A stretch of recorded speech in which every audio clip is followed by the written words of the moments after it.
France के गांव में छुपा एक अजीब रहस्य। फ्रांस के दक्षिणी हिस्से में बसे एक छोटे से गांव रेन ले शातो का रहस्य सैकड़ों वर्षों से लोगों को चौंकाता आ रहा है। यह गांव दूर दराज की पहाड़ियों पर बसा है और अपने अनोखे इतिहास और रहस्यमय कहानियों के लिए प्रसिद्ध है। रहस्य की शुरुआत 19वीं सदी के अंत में इस गांव के छोटे से चर्च के पादरी फादर बेरेंगर सोनियर ने चर्च के जीर्णोद्धार का काम शुरू किया।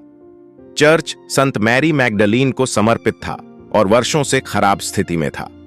चर्च की मरम्मत के दौरान फादर सोनियर ने अलमारी के पुराने हिस्से में कुछ दस्तावेज पाए। कहा जाता है कि इन दस्तावेजों में कुछ ऐसे संकेत थे जिनसे उन्हें खजाने का रास्ता मिला। अनोखा खजाना। इन दस्तावेजों के मिलने के बाद फादर सोनियर ने अचानक अपनी संपत्ति और पैसे में बढ़ोतरी देखी। उन्होंने बड़ी मात्रा में धन खर्च करके गांव के चर्च को न केवल मरम्मत किया बल्कि इसे अत्यधिक सुंदर बना दिया। उन्होंने एक विशाल टॉवर, जिसे टॉवर ऑफ मैगडलीन कहा जाता है, का निर्माण किया। इसके अलावा उन्होंने अपने लिए एक आलीशान घर भी बनवाया। लेकिन सबसे अजीब बात यह थी कि फादर सोनियर ने कभी यह नहीं बताया कि यह पैसा कहां से आया। कुछ लोग कहते हैं कि उन्हें कोई प्राचीन खजाना मिला था, जबकि अन्य लोग मानते हैं कि उन्होंने किसी रहस्यमयी समूह से धन प्राप्त किया। चर्च के रहस्यमय चिन्ह। चर्च के अंदर कई अजीब प्रतीक और चित्र हैं जो इसे और रहस्यमय बनाते हैं।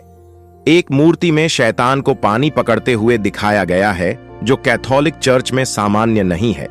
इसके अलावा चर्च के भीतर गुप्त संकेत और लैटिन भाषा में ऐसे संदेश लिखे गए हैं जिनका अर्थ आज तक पूरी तरह से स्पष्ट नहीं हो पाया है।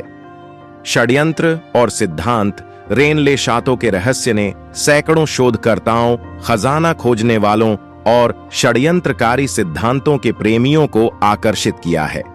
कुछ लोगों का मानना है कि यह स्थान सेंट ग्रेल, होली ग्रेल से जुड़ा हुआ है। कुछ लोग इसे प्राचीन कैथर खजाने का हिस्सा मानते हैं, जबकि अन्य इसे गुप्त सोने और जवाहरात के खजाने से जोड़ते हैं। फादर सोनियर की मौत और रहस्य। 1917 में फादर सोनियर की मृत्यु हो गई, लेकिन उन्होंने अपने रहस्य को कभी उजागर नहीं किया। उनकी संपत्ति और चर्च आज भी पर्यटकों और इतिहासकारों के लिए रहस्य बने हुए हैं। आज रेन ले शातो एक पर्यटक स्थल बन चुका है। यहां हर साल हजारों लोग उस रहस्य को समझने और खजाने की खोज में आते हैं। चर्च, टॉवर और आसपास का इलाका अब भी अपने रहस्यमय अतीत की कहानियों से घिरा हुआ है